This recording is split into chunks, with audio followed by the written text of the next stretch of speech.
Hello and welcome. My name is Alex White and I am an RX Radio Young Reporter. RX Radio is a unique, award-winning radio station that is by and for children, based at the Red Cross War Memorial Children's Hospital in Cape Town. In aid of contributing to the new online UCT short course focusing on providing healthcare for adolescents, RX Radio has asked a few of our young reporters to provide a unique perspective about their lives as adolescents living with chronic conditions, the issues they face and think are important, their outlook on their health, and the healthcare services rendered to themselves and people like them. Most of the content of this program was recorded using WhatsApp voice notes, so please be understanding of the quality.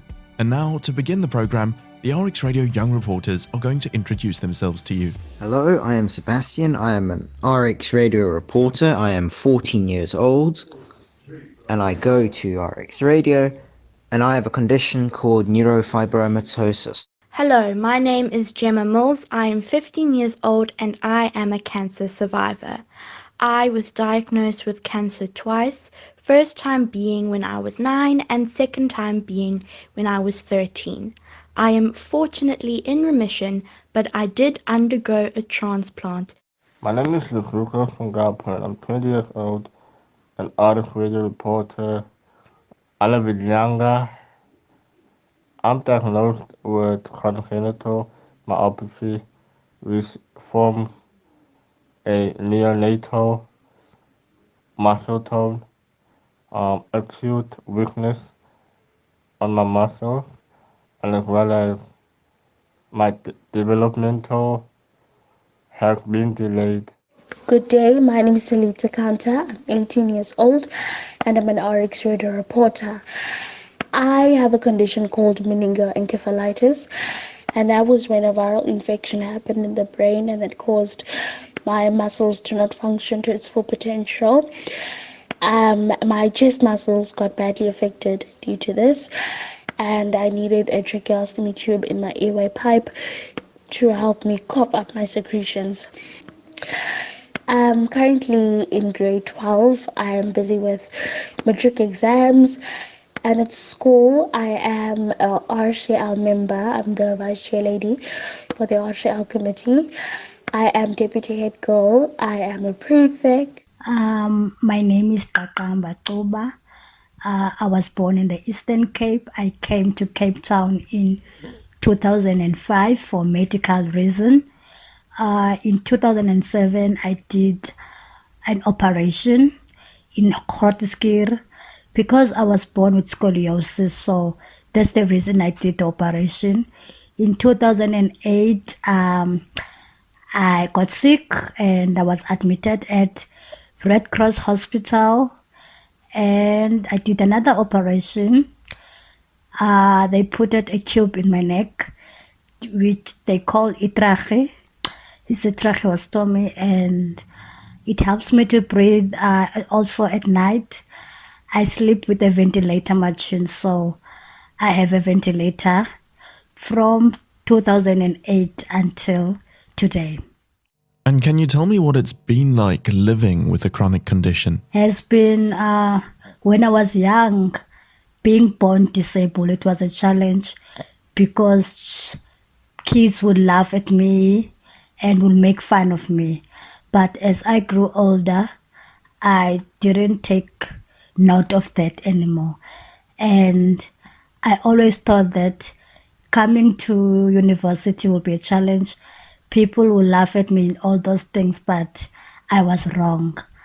I'm currently a fourth year student at UWC. I'm doing law, LLB, and I'm in the 5-year program. So next year will be my final year. Having cancer at any age is not a nice experience, but having cancer as a child for me felt like the worst. It's very difficult because you're still young and you don't understand cancer itself, not to mention that you might have friends who are not mature enough who can understand what it is. And it's hard because although you're supported by your family, you feel alone because no one can really relate to you and what you're going through. even if you meet people in wards who have cancer like you, it's all different journeys. No journey is the same. So it feels like you're alone a lot of the time. And another thing is that you, as a child with cancer, you will be limited to do things regular kids do. As a child who's currently 15, I still don't get to do normal things that other 15-year-olds do. And it's hard. And as an adult, I'm sure you don't care much about those things, you know? But as a child, your social life is one of the most important things to you. So that's definitely a struggle. And for me, it was a lot of a struggle. The first time when I got sick, it was much easier because I had a lot of support from my family, from my school, from all my friends. But second round time, it just got harder because it was also during COVID. So I couldn't see anybody, meet up with anyone.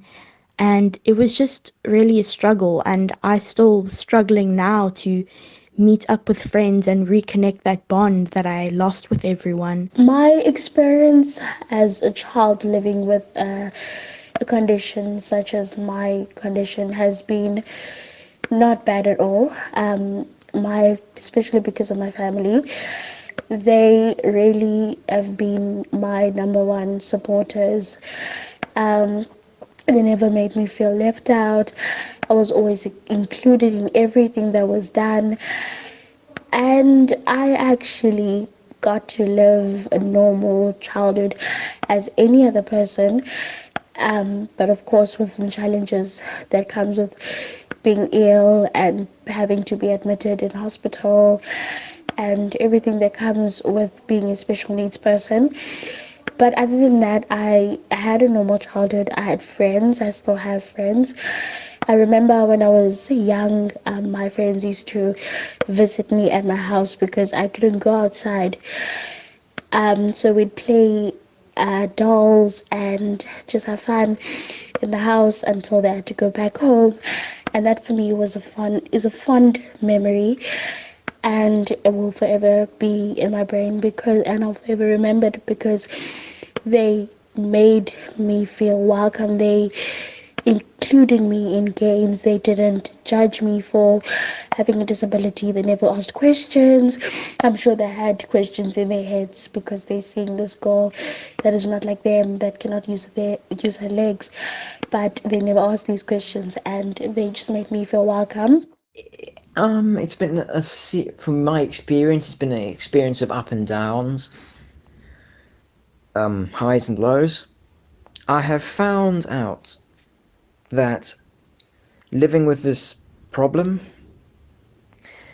can make you live a very happy, healthy, normal life. But with me, when I was younger, when they found out the brain tumor, everything changed. So, and I had to be on certain treatments, MRIs every year. So, as a child, I would say I did not really have any bad experience. I mean, I was a child. I didn't know anything. Um, I always thought like, yo, I'm gonna walk again. I'm gonna be fine. Everything's gonna be easy.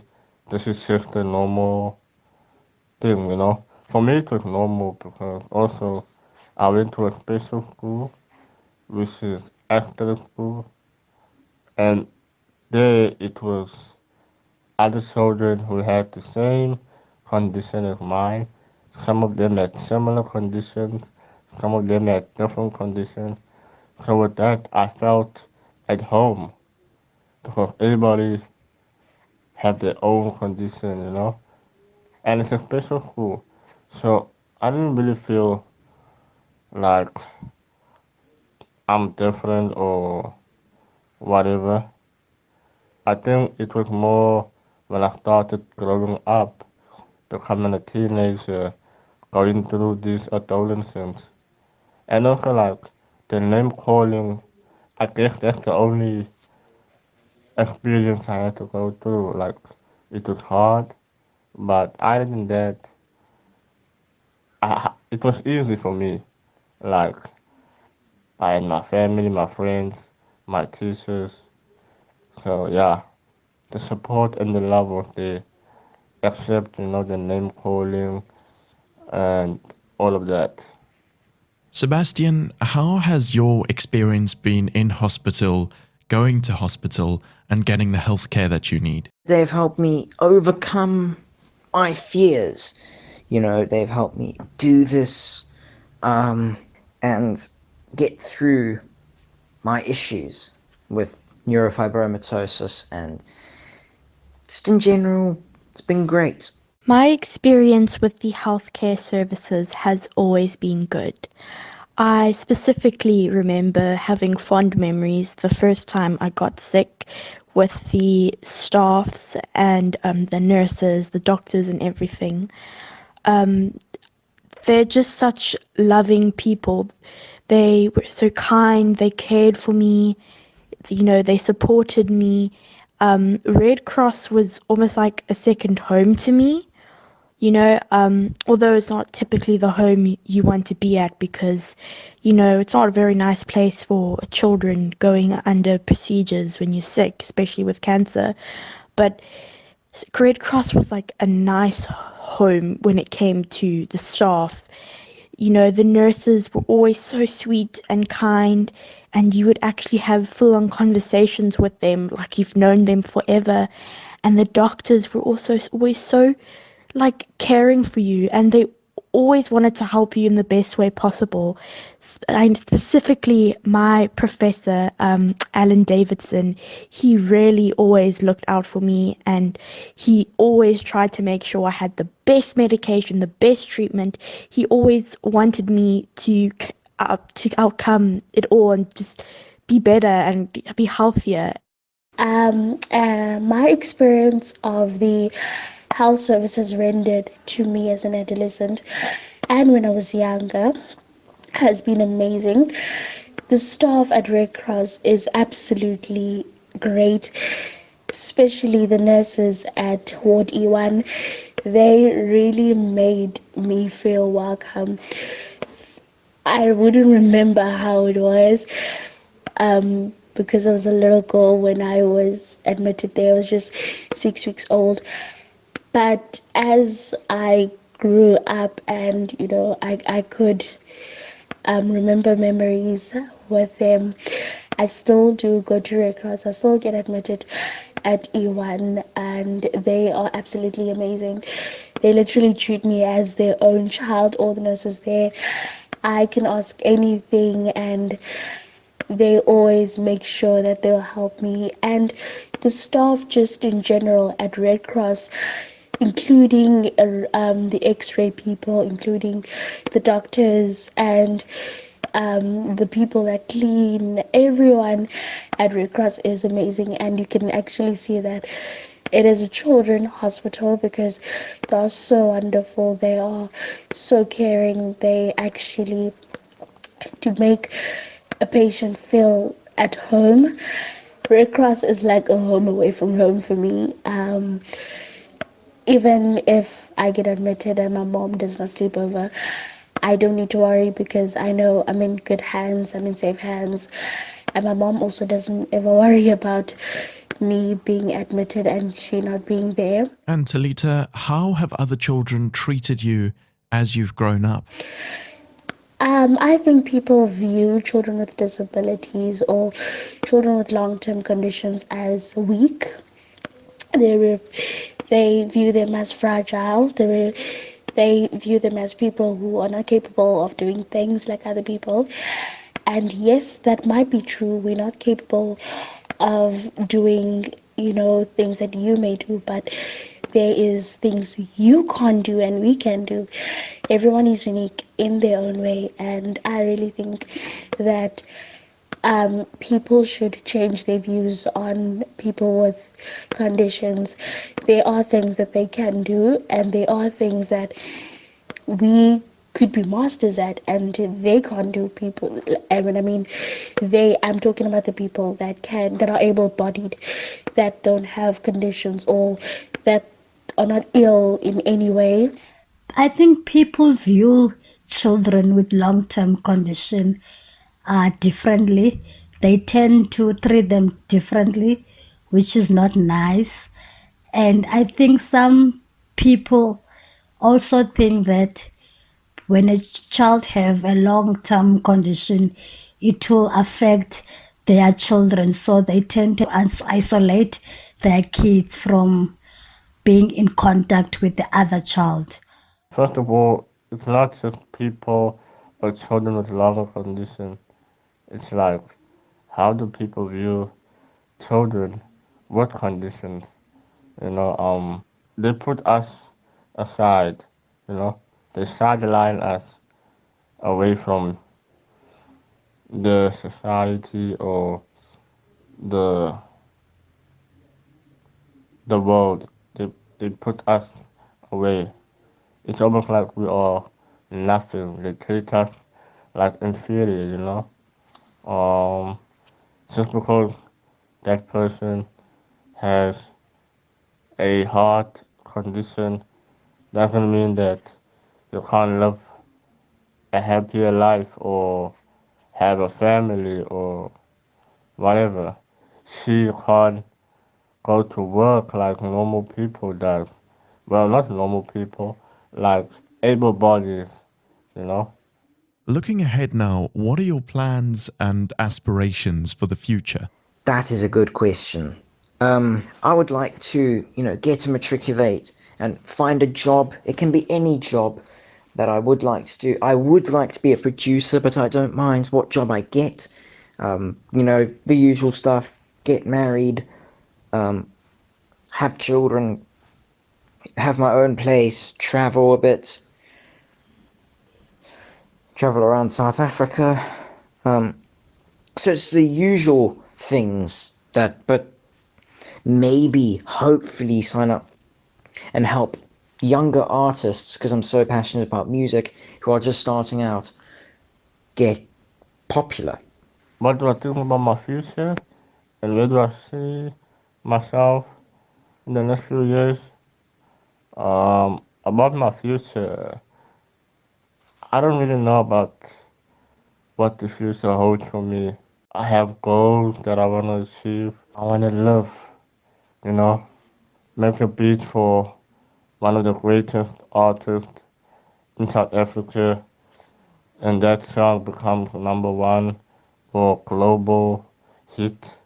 The condition can't limit what I can offer to the world, and I hope that I can be able to show that in the next few years. Honestly, I don't know where I see myself in the future, but I hope that I will be happy, healthy, stronger in myself.